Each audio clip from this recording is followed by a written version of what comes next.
Good morning. Electronics third year EL304 microwave and optical fibre engineering, इसका unit number 2 हम continue कर रहे हैं। मैग्नेट्रॉन, आज इस लेक्चर में हम टॉपिक मैग्नेट्रॉन को कवर करेंगे। जब ये यूनिट हमने स्टार्ट किया था तब हमने M type and O type devices को क्लासिफाई किया था। तो मैग्नेट्रॉन जो है ये एम डिवाइस की कैटेगरी में लाई करता है। ये इसके इंट्रोडक्शन पार्ट में हम देखते हैं, ये self excited high power microwave oscillator होता है, यानी ये वेव्स जनरेट करेगा और मल्टीपल कैविटीज़ में होती हैं। इसको क्रॉस फील्ड डिवाइस या एम टाइप डिवाइस कहते हैं। क्रॉस फील्ड डिवाइस का मतलब आपको पहले बताया था लेक्चर में। और रेडियल इलेक्ट्रिक फील्ड और एक्सियल मैग्नेटिक फील्ड होती है इसकी। और बाकी जब हम इसका कंस्ट्रक्शन पार्ट देखेंगे तब आपको और डिटेल में समझ आएगा कि radial and axial magnetic fields जो हैं वो radial electric field and axial magnetic field कैसे एग्जिस्ट करती है। कंस्ट्रक्शन पार्ट में इसका जैसे हम देखना चाहें तो डायोड वैक्यूम ट्यूब होता है with the built in cavity resonator and C shaped permanent magnet. इसका कंस्ट्रक्शन मैं चाहूँगी कि आप देख लें। I would like to show you the construction of magnetron. देखिए स्क्रीन पर आपको नज़र आ रहा है, इस तरह का शेप मैग्नेट्रॉन का होता है। ठीक है, ये जो गोल गोल बीच में बिल्कुल सेंटर में गोल गोल आपको दिखाई दे रहा है,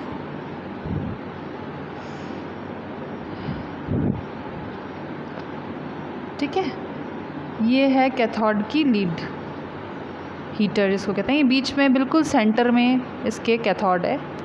उसके चारों तरफ जो सफ़ेद सफ़ेद है ये हॉलो स्पेस है। जो ड्रिफ्ट स्पेस का काम था क्लेस्ट्रॉन में, रिफ्लेक्स क्लेस्ट्रॉन में, वो लगभग वैसा काम हॉलो स्पेस का होता है यहाँ पर। फिर इसके बाद ये जो गोल गोल शेप आप देख रहे हैं, जो कैविटीज़ हैं, ये टोटल 8 हैं। 8 कैविटी मैग्नेट्रॉन का हम इस लेक्चर में देखेंगे, कंस्ट्रक्शन एंड वर्किंग। तो ये 8 कैविटीज़ हैं।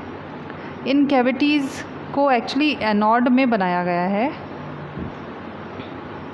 ये एक एनोड का सिलेंडर था जो कि बीच में जिसके एक स्पेस थी, उस स्पेस में कैथोड को लगाया गया है। और जो सॉलिड सिलेंडर था उसमें कैविटीज़ बनाई गई हैं, 8 छेद किए गए हैं और उन छेदों को बीच में या सेंटर पे इनको खोला गया है। देखिए आप जिस प्रकार आप देख सकते हैं, lead to cathode and heater, एक लीड जा रही है बिल्कुल सेंटर से। फर्स्ट वाले डायग्राम में देखें, बिल्कुल सेंटर से एक लीड निकल रही है और नीचे की तरफ जहाँ resonant cavity magnetron high power high frequency oscillator लिखा है उस तरफ। तो ये जो लीड जहाँ से आ रही है सेंटर से, वो सेंटर कैथोड है। वो भी एक सॉलिड रॉड जैसा है और उसके चारों तरफ जगह खाली है। और उस खाली जगह जो है वो किसकी है? वो एनोड की जगह है। एनोड के बीच में जो जगह खाली थी उसमें कैथोड को लगाया गया और फिर दोनों के बीच में थोड़ी स्पेस है। उस स्पेस में इलेक्ट्रॉन्स का मूवमेंट होता है और उस मूवमेंट को हम चेंज कर सकते हैं इलेक्ट्रिक और मैग्नेटिक फील्ड को चेंज करके। ये जो कैविटीज़ हैं ये रेजोनेट करती हैं, इसलिए इनको रेजोनेटिंग कैविटी कहा जाता है। और ये कपलिंग लूप है, आउटपुट कपलिंग लूप, यानी कि एक कैविटी से आप आउटपुट ले सकते हैं, किसी भी एक कैविटी से। और हर एक कैविटी जो है वो इक्वली स्पेस्ड होती है और डायामीटर जो होता है वो वेवलेंथ का आधा करीब रखा जाता है, हर एक कैविटी का डायामीटर। नंबर ऑफ़ कैविटीज़ जो है वो 8 से 20 तक वेरी कर सकते हैं। इस डायग्राम को आप यहाँ सेकंड वाले बी फिगर में भी देख सकते हैं। यहाँ बीच में एक कैथोड है और उसका फिलामेंट लीड एक जा रहा है आउटपुट को, मतलब वो एक्चुअली इनपुट हम हीटर से उसको कनेक्ट करेंगे और हीट अप होगा फिर वो। तो ये हीटर के लिए एक फिलामेंट लीड है और आउटपुट कूलिंग कपलिंग लूप है यहाँ पर, ये एम्पलीफाइड सिग्नल आउटपुट पर या माइक्रोवेव सिग्नल आउटपुट पर लेने के लिए। और बाकी फिर ये कैविटीज़ आप देख रहे हैं यहाँ पर। लेबलिंग प्रॉपर इसकी देखनी है आपको, तो मेन जो है ये जैसे एनोड प्लेट है, ये सर्कुलर कैविटीज़ बनी हैं। इंटरेक्शन चैम्बर, जो हॉलो जगह थी, खाली जगह जो थी, वो इंटरेक्शन चैम्बर है। इंटरेक्शन यानी कि मिलना जुलना किसका होगा, वो होगा इलेक्ट्रॉन्स का and electric and magnetic field का, एक्चुअली मैग्नेटिक फील्ड का। और यहाँ बीच में सॉलिड रॉड है कैथोड की। ठीक है, तो ये जो है ये बेसिक डायग्राम है आपका मैग्नेट्रॉन का। तो इसके कंस्ट्रक्शन में हमें बस यही देखना है कि इसमें क्या क्या इसके पार्ट्स हैं। तो vacuum tube, built in multi-cavity resonator and C-shaped permanent magnet। एक परमानेंट मैग्नेट होती है एनोड, ठीक है, वो जो एनोड है वो एक परमानेंट मैग्नेट का ब्लॉक होता है और उस ब्लॉक को बीच में से छेद दिया जाता है और उस छेद में कैथोड की रॉड फिट की जाती है। उस मैग्नेट यानी एनोड और कैथोड के बीच की जो स्पेस है उसको डायरेक्शन चैम्बर कहा जाता है। और जो मैग्नेट थी, जो एनोड है, उसमें इक्वली स्पेस्ड बराबर दूरी पर बनी हुई 8 कैविटी होती हैं। ये 8 से 20 भी हो सकती हैं। हर एक कैविटी का डायमीटर मीटर जो है वो वेवलेंथ का आधा होता है। जो कपलिंग फ्रीक्वेंसी आप रखना रहे हैं उसका आधा, उसकी वेवलेंथ का आधा। कॉपर की एनोड होती है। In the centre of anode block oxide coated cathode is there. Cathode पर ऑक्साइड की कोटिंग होती है। कैथोड और एनोड के बीच की जो स्पेस है it is known as direction chamber, जैसा कि अभी आपको बताया। Interaction chamber is use for interaction of electric and magnetic field to exert force on electrons. Electric magnetic field जो है वो इलेक्ट्रॉन्स के मूवमेंट की या मोशन की डायरेक्शन को बदलने के लिए इलेक्ट्रॉन्स पर फोर्स डालती हैं, फोर्स लगाती हैं इंटरेक्शन चैम्बर में। Permanent magnet provides magnetic field. और जो परमानेंट मैग्नेट है, जो एनोड है जिसमें कैविटीज़ बनी हैं, वो मैग्नेटिक फील्ड प्रोवाइड करती है। आउट किसी भी एक कैविटी से आप प्रोब के थ्रू ले सकते हैं, फिक्स करें। ठीक है, तो ये कंस्ट्रक्शन हमने अभी देखा। अब इसका वर्किंग हम देखते हैं। सर्कुलर कैथोड को पहले हीट किया जाता है। बिल्कुल सेंटर में जो कैथोड है उसे हीट किया जाता है। तो हीट करने पर इलेक्ट्रॉन्स जो हैं उनका मोशन जो होता है वो मॉडिफाई होता है मैग्नेटिक फील्ड से। मोशन जो है वो थोड़ा स्ट्रेट ना होकर magnetic field can be adjusted to make electrons move in circular loops. Anode voltage और मैग्नेटिक फील्ड को एडजस्ट करके और इनके इलेक्ट्रॉन्स के मोशन को स्ट्रेट ना छोड़कर हम कर्व यानी कि थोड़ा सा टिल्ट कर देते हैं, थोड़ा सा कर्व शेप में टिल्ट्स को दे देते हैं। सर्कुलर ट्यूब के फॉर्म में ये मूव करें, हम ये चाहते हैं। उस इंटरेक्शन जो चैम्बर था, जो खाली जगह थी बीच में, उसमें ये अपनी डायरेक्शन को बदलता है। ये कैसे बदला? इसने एक्सटर्नल सप्लाई देने पर, मैग्नेटिक फील्ड और इलेक्ट्रिक फील्ड की वजह से। Circular motion of electrons causes excitation in cavities. तो ये जो सर्कुलरली मूव करता है, ये सर्कुलर मोशन की वजह से जो कैविटीज़ हैं उनमें एक्साइटेशन होता है। इस वजह से तो कैविटीज़ जो है वो ऑसिलेट करती हैं, आरएफ सिग्नल जनरेट करती हैं।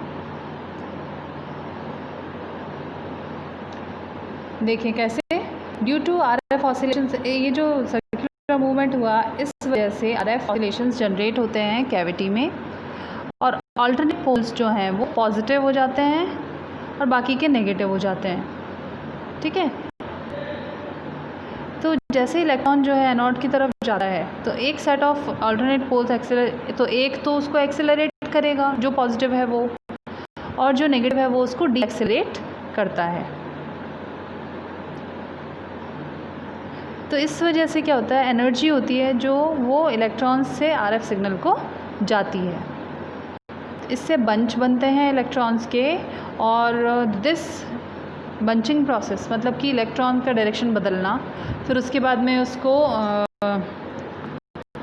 आरएफ सिग्नल, इसको जैसे पॉजिटिव और नेगेटिव जो कैविटीज़ हुई हैं एक्सेलरेट एंड डी एक्सेलरेट क्यों हो रहा है,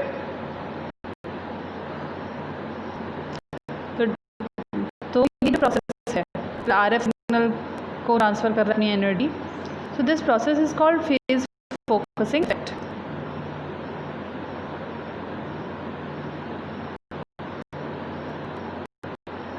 अच्छा, अब इसमें जो कुछ पॉसिबल मोड्स हैं इसके ऑपरेशन के, एक बार इसका डायग्राम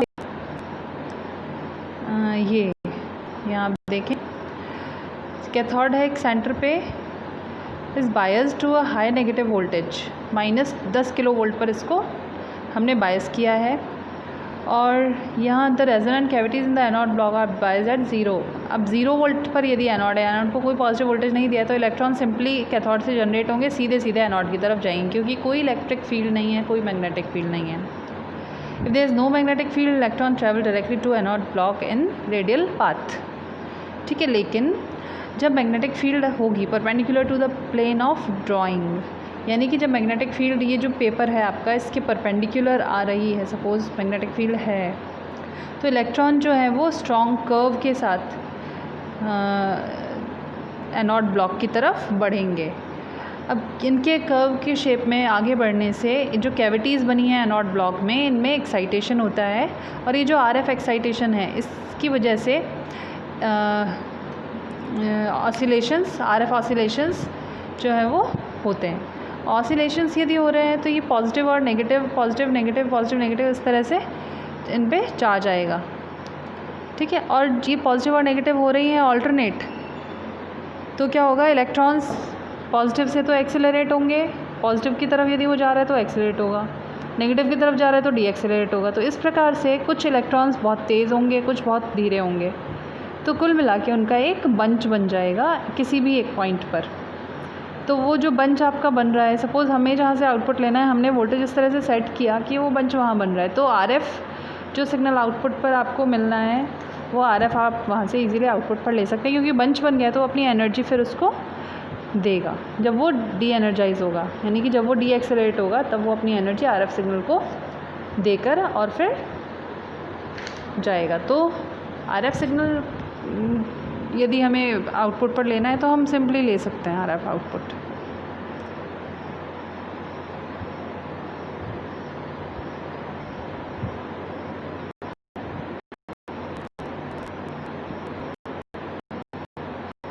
तो यहाँ हम इसका कंस्ट्रक्शन देख रहे हैं।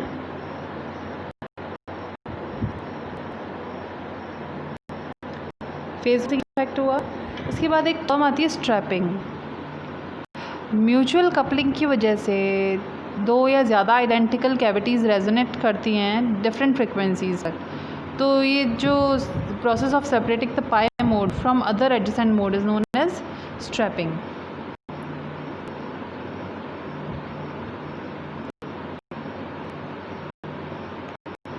तो ये जो है इसको कहा जाता है स्ट्रैपिंग। ठीक है, अब इसके एक बार मोड्स का और हम थोड़ा सा एक आइडिया ले लें। The number of bunches depends on number of cavities, मतलब 8 कैविटी मैग्नेट्रॉन है, जैसे हम यहाँ भी पढ़ रहे हैं। तो इसमें जो बेस्ट मोड होता है इसके ऑपरेशन का, वो पाई मोड होता है। तो इलेक्ट्रॉन्स आर बंच्ड इन 4 ग्रुप्स, तो 4 बंच बनेंगे इलेक्ट्रॉन्स के इसमें, मतलब जितनी कैविटीज़ होते हैं उनके नंबर, जितने, जैसे सपोज़ 6 कैविटीज़ हैं तो 3 बंच बनेंगे, 8 कैविटी हैं तो 4 बंच बनेंगे, तो जितनी कैविटीज़ हैं उनके जस्ट आधे बंच बनेंगे। Several other modes are also possible, जैसे 3/4 पाई, 1/2 पाई, 1/4 पाई एट्सेट्रा।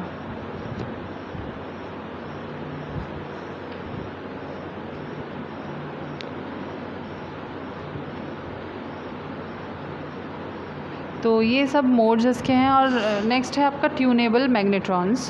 तो मैग्नेट्रॉन्स की ट्यूनिंग की भी आवश्यकता हमें पड़ती है। आउटपुट फ्रिक्वेंसी ऑफ मैग्नेट्रॉन जो है, यदि उसको आपको चेंज करना हो तो आप चेंज कर सकते हैं, तो इलेक्ट्रॉनिक से या मैकेनिकल ट्यूनिंग से।